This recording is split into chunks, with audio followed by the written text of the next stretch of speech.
It's Thursday at Gen Con, and just more interviews heading your way, everybody.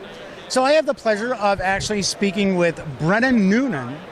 For the first time, Brenna is the brand manager for Starling Games, of which I have, don't hit me, I have never played any of your titles, but I have to point out, the three that I'm aware of look pretty impressive, and you've got two brand new games that look mighty, mighty impressive. Yeah, so hopefully we can change that soon, get some games out to you.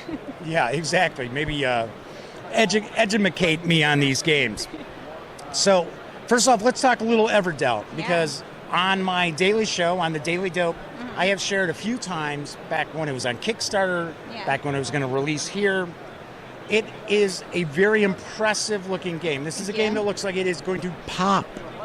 It certainly has presence, that's for sure. Yeah, the 3D tree that holds the deck of cards. I feel like there's kind of a trend in board gaming right now about like sprawl. Like table presence is definitely becoming more of a selling point, but we haven't seen a lot of games really take advantage of the vertical space. So that's something that we kind of tried to do with Everdell, and just make the board as dynamic and immersive as possible, so it really feels like you're in Everdell. And it is a tableau building game. Yeah, it's a tableau builder, worker placement game with lots of fun card combos, and got to get an engine going, manage your resources, lots of ways to win. So it's a lot of fun. And doesn't it play through a year? It's basically 4 seasons? Yep, so it starts in winter, and then the game ends going into the following winter. Yeah, so you're playing as critters, trying to gather resources, build up your city, bringing other critters into your town, building buildings for them to work and live in, and you're trying to do all that before you have to hibernate again. Before you have to evict them all, they're out in the cold for the winter, and that's... I'm teasing, of course not. I don't want to make the small kids out there cry. I do have to point out the artwork is also very impressive as well. Yeah, thank you. It's the amazing Andrew Bosley did the art, and I mean, if you look at it, he's one of the best. He's incredible. It does look like a very, very impressive game.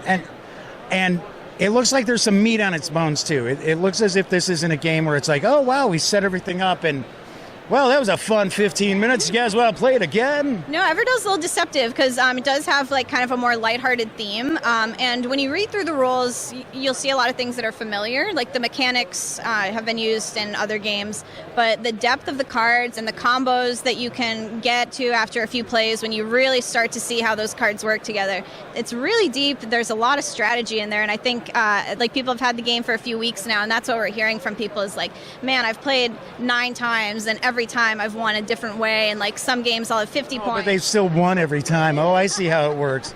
I've won in a variety of ways. I'm so good at this game. Yeah, so take that with a grain of salt, I guess. But no, people are starting to see the depth in the game, so that's really great. Another game that is premiering here at Gen Con, you got a double whammy hitting.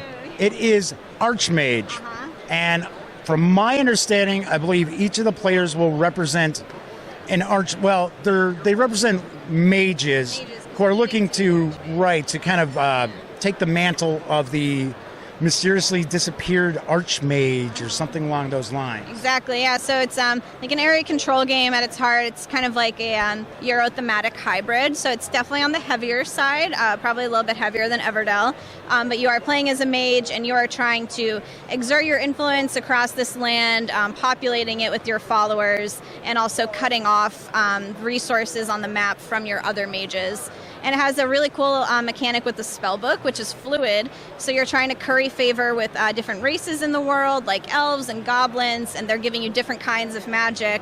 And as you gain favor and relics of magic from those races, your spell book is going to change and evolve. Okay. So you're constantly losing and adding spells based on where you are in the map and what resources you're working towards. Now I have to ask, do each of the mages have their own like minions or like familiars or units that they use, or is it just simply the mages themselves? Oh no, so they do have followers that they can spawn around the map, and you can send the followers into battle to do your dirty work, or sometimes to their detriment.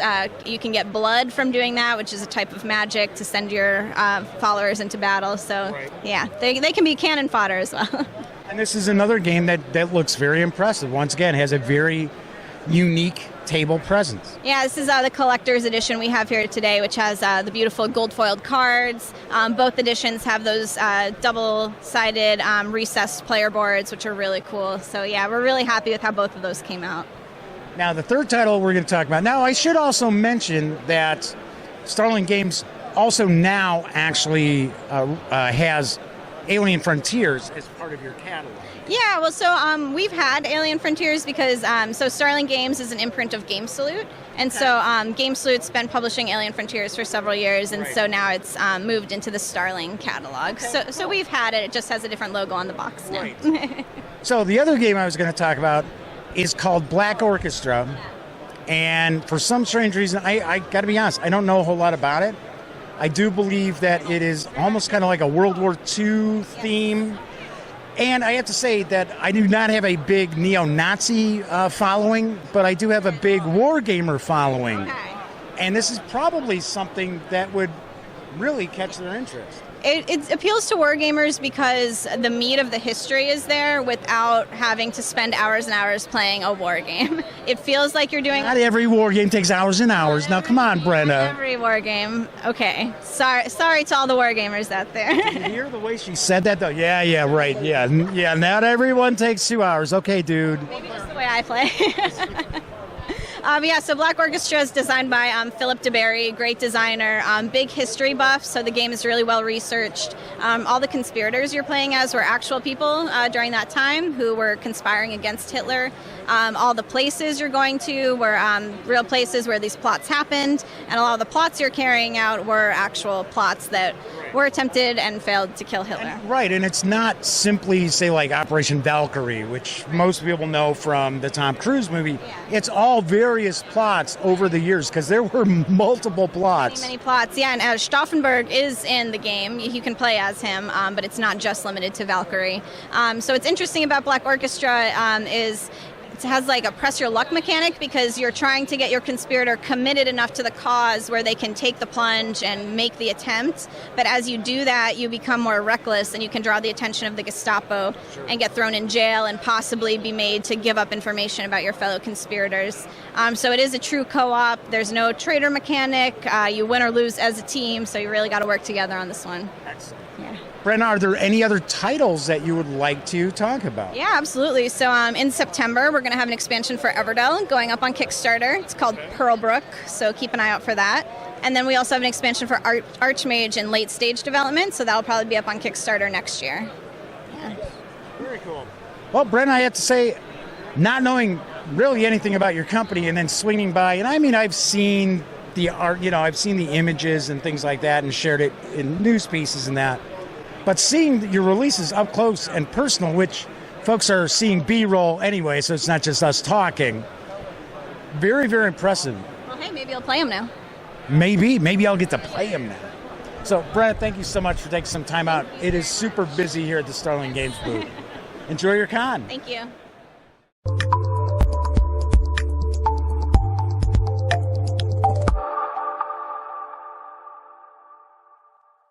Thanks again for watching The Daily Dope, presented by The Gaming Gang. If you like this episode, be sure to give it a quick thumbs up. And if you dig the channel, please subscribe. If you'd like to check out our previous episode, click right here. And if you want to check out a somewhat randomly selected episode, give a click right down here. It'll be like opening a box of Cracker Jacks. You just don't know what you'll get. Once again, thanks for watching, and I'm Jeff McAleer.